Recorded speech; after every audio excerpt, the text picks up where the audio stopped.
बच्चों, तुमने तुम्हें पकड़ ही लिया। मैंने कितने प्रयास किए तुमसे बचने के लिए, लेकिन तुमने हमें पकड़ ही लिया। अब पकड़ ही लिया तो मैं तुम्हें एक कहानी सुनाता हूँ। एक कंजूस सेठ और उसकी धर्म सेठानी है, मैं उसकी कहानी सुनाता हूँ। एक कंजूस सेठ था, वो जिन दर्शन, देव दर्शन, पूजा, उसमें किसी का मन नहीं लगता था। वो सिर्फ अपनी दौलत कमाने में लगा रहता था। तो चलो देखते हैं उस सेठ की कहानी, चलिए।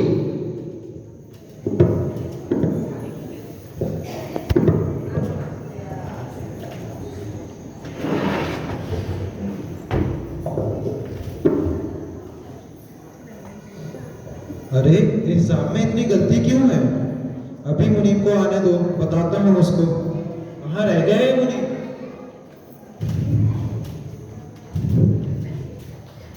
अरे मुनीम, आने में इतनी देर क्यों हुई?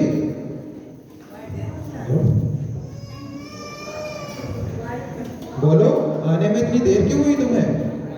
जी वो स्वास्थ्य खराब था इसलिए। चलो, इतनी लेट आए हो और पूरा हिसाब भी गलत है। मैं अभी ठीक कर देता हूँ। चलो ये तो ठीक है, लेकिन अब से इतनी लेट नहीं आना। जी सर जी। अब आज लेट आने का कारण तो बताओ अपना। मेरा स्वास्थ्य खराब था। अरे स्वास्थ्य खराब तो एक कारण है, और दूसरा कारण क्या हो गया? रोज के रोज स्वास्थ्य खराब है। मंदिर जी गया था। क्यों गए थे मंदिर जी? क्या आवश्यकता आ गई मंदिर जाने की?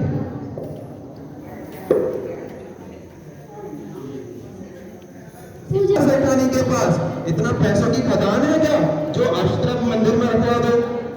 अरे फिर चले। धर्मशाला। क्यों जा रहे हो धर्मशाला? तुम्हारी बारात आ रही है धर्मशाला में।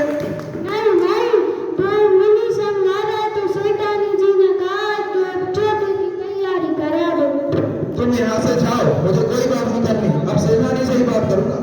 अरे कहाँ से मिला कंजूस सेठ, मैं अभी इसकी नौकरी छोड़ता हूँ। सेठानी, अरे ओ सेठानी, कहाँ रह गई? कहिए सेठ जी, क्या बात है? अरे तुम्हारे पास बहुत पैसा आ रहा है, जो इतना दान पुण्य करने लगी हुई हो। आप तो दान पुण्य करते ही नहीं हो। मैं दान पुण्य करती हूँ तो आपको उसमें ही दिक्कत है।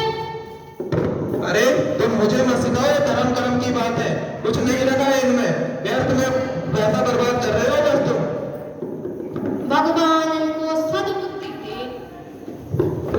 तुम्हें दे भगवान सद्बुद्धि, मुझे कोई जरूरत नहीं है। तेरे पिताजी कैसे हैं?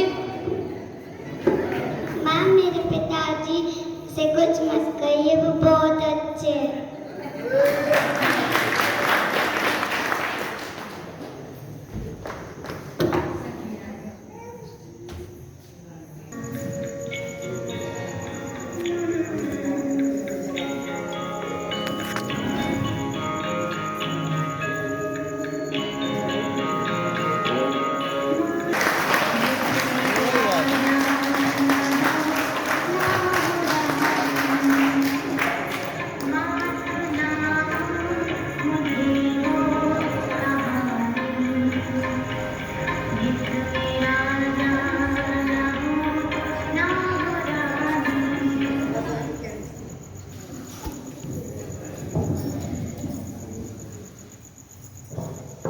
अरे ये तो ध्यान में मग्न है।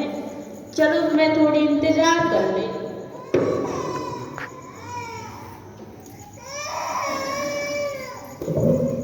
अरे सुलोचना, सवेरे सवेरे।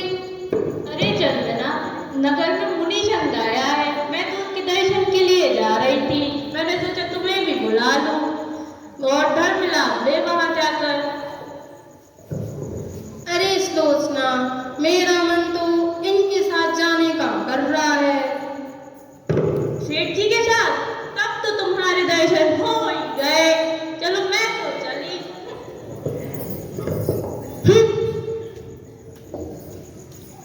कैसे मनाऊं सेठ जी को, ये तो मानने वाले हैं ही नहीं। हाँ, भोजन पकाती हूँ स्वादिष्ट सा। बेटी,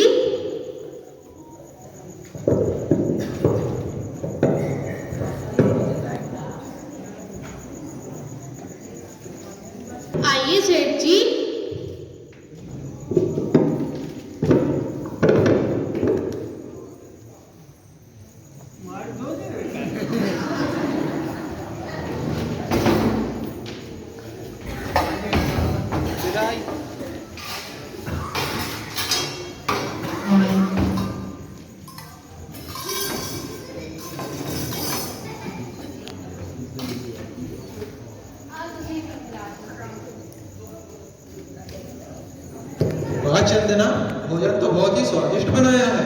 मैं आज बहुत प्रसन्न हूँ। तुम जो मांगोगी वो तुम्हारी इच्छा पूरी करूंगा। मांगो, क्या मांगती हो? सोच लिए सेठ जी। अरे इसमें सोचना क्या है, तुम मांग कर तो देखो। एक बार और सोच लो। सोच लिया, तुम मांगो। आज जो तुम्हारी इच्छा होगी वो पूरी होगी। मैं सोच रही थी कि नगर में मुनिराज आए थे, क्या अपन उनके दर्शन करने चले क्या? अरे ये क्या इच्छा कर रही हो? तुम बोलो तो मैं तुम्हें सोने के आभूषण, चांदी के आभूषण, हीरे के आभूषण दिलवा देता हूँ। क्या मुनिराज के दर्शन करने जाना है तुम्हें? नहीं नहीं सेठ जी, हमें ये सब नहीं चाहिए। अरे मैं तुम्हें रोज दूं भगवान, नमोज दूं। धर्म वृद्धि हो। कैसे हो मुनिवर धर्म वृद्धि? इनका तो धर्म में मन ही नहीं लगता। मुनिवर, मेरे पास समय ही नहीं है। सेठ मंदिर तो नियम से जाते होगे। नहीं मुनिवर, मेरे व्यापारिक विकल्पों की वजह से मैं इतना उलझा हूँ कि मेरे पास इन सब चीजों के लिए समय नहीं है। सेठ, जीवन में हर व्यक्ति को एक नियम लेना आवश्यक होता है। अरे मुनिवर, मेरे पास समय तो है नियम पालन करने के लिए। मैं अपने व्यापार में लगा रहता हूँ, मेरे पास समय ही नहीं बचता है। अच्छा सेठ, तो तुम एक ऐसा नियम लो कि तुम जब भी भोजन करने जाओगे तो उससे पहले किसी चीज के दर्शन करोगे। हाँ मुनिवर, मेरे घर के सामने एक कुमार रहता है, उसके पास एक गधा है। जब भी मैं भोजन करूंगा तो उस गधे के दर्शन करूंगा उससे पहले। किंतु सेठ, यह नियम पूर्वक ही होगा। अगर तुमने बिना उसके दर्शन करे भोजन करिए तो तुम्हारा नियम नहीं पालन होगा। जो आज्ञा गुरुवर, मैं उसके दर्शन करने के बाद ही भोजन करूंगा। नमोस्तु भगवान, नमोस्तु भगवान, नमोस्तु। कमाने में व्यस्त रहते थे, लेकिन सेठ ने अपना नियम नहीं तोड़ा।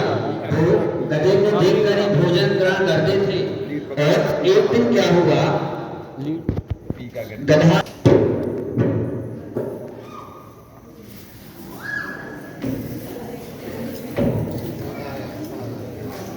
गधा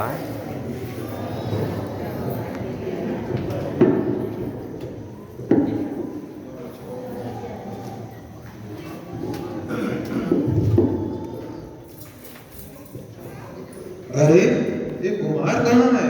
और ना इसका गधा दिख रहा है। चलो थोड़ी ढूंढता हूँ, शायद यहीं कहीं होगा, मिल जाएगा। कहाँ ही जाएगा? अरे आधा नगर देख लिया, कहीं नहीं मिल रहा है। देखता हूँ बाकी जगह, कहीं ना कहीं तो मिल ही जाएगा। पूरा नगर खत्म हो गया, ना कुमार का कुछ अता पता, ना उसके गधे का कुछ अता पता। चलो जंगल की तरफ निकल जाता हूँ।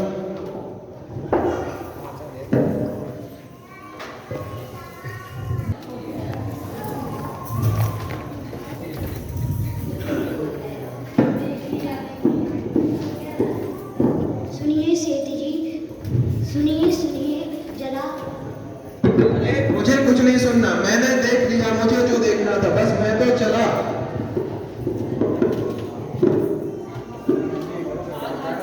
तो मेरे जीवन में कितनी वृद्धि होगी। इसीलिए आज से मैं नित्य ही अभिषेक, पूजा, देव दर्शन का नियम लेता हूँ।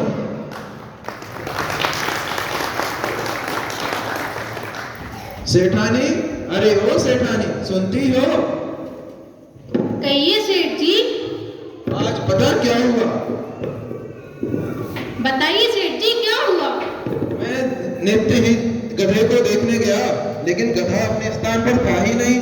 तो मैं उसे खोजते खोजते जंगल की ओर चल दिया, और वहां मुझे कुमार ने इतने सारे सोने के आभूषण दे दिए। देखो, मैंने तो आपसे बोला ही था, धर्म करने से लाभ मिलता है। हाँ मैं भी मानता हूँ, धर्म करने से बहुत लाभ है। अब से मैं तुम्हारे साथ डेली अभिषेक करने, पूजन करने और देव दर्शन करने जरूर चलूंगा। ठीक है सेठ जी। आज से मैं भी नियम लेता हूँ कि डेली के डेली अभिषेक करूंगा और पूजन करूंगा। तो देखा बच्चों, तुम लोगों ने सेठ जी के छोटे से नियम से सेठ जी को कितना बड़ा लाभ हुआ। इसलिए हम सभी को अपने जीवन में एक छोटा सा नियम अवश्य लेना चाहिए, जैसे कि हम देव दर्शन का नियम तो मेरा होना ही चाहिए हम सभी का। और हमारे नगर में दशलक्ष्य पर्व में पंडित जी आए हैं, उन्होंने एक दिन बताया भी था कि घुटनों के वे चलते चलते